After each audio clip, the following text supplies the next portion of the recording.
A few countries have been taking significant strides to lay the groundwork for peace agreement between the warring nations.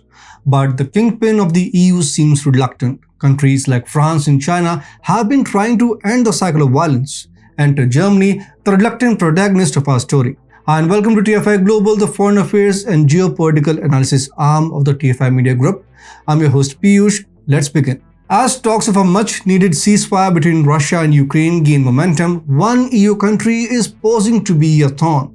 While countries like China and France, two unexpected allies, have emerged as strong backers of peace in Kiev, working tirelessly to broker an agreement that could provide relief to the war-torn region, an unforeseen obstacle has developed in the midst of these efforts. Speaking to the European Parliament, German Chancellor Olaf Scholz said recently the world is increasingly becoming multipolar and that Europe should look for more global cooperation on equal terms.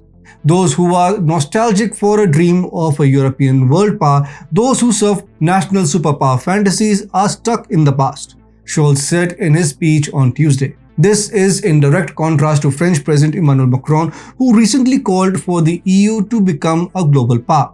Scholz even echoed some of the themes Macron raised, saying that the United States remains Europe's most important ally. The speech came on Europe Day, and despite the ongoing calls for peace between Russia and Ukraine, Germany gave statements like, "Let's stay steadfast in our support for Ukraine as long as it is necessary." This clearly shows that Germany does not want peace in Ukraine. And of course, why would it want to?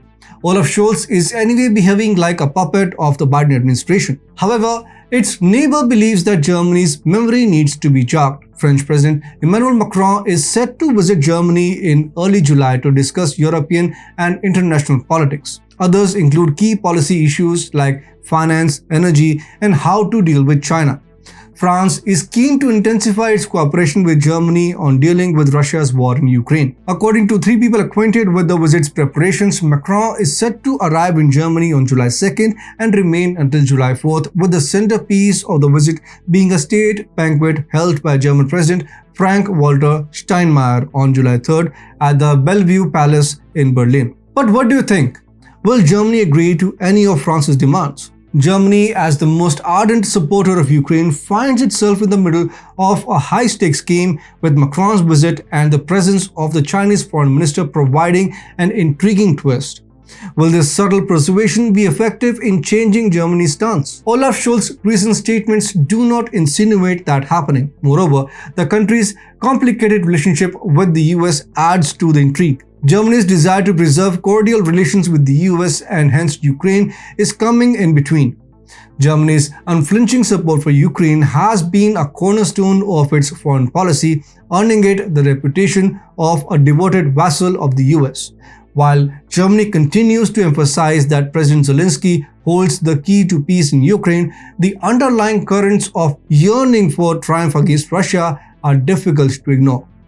Zelensky's ambitions for victory are well known, and Germany's public acknowledgement of this fact raises suspicions about the country's genuine objectives. Germany appears to be keeping its cards close to its chest, with little interest in recognizing the peace plan proposed by France and China.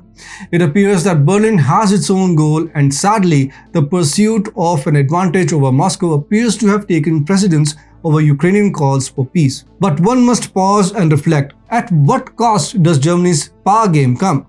Forcing the entire European Union to dance to its tune while Ukraine suffers the repercussions of this absurd impasse? It is a puzzling situation in which the ambitions for domination has left a damaged nation in its wake.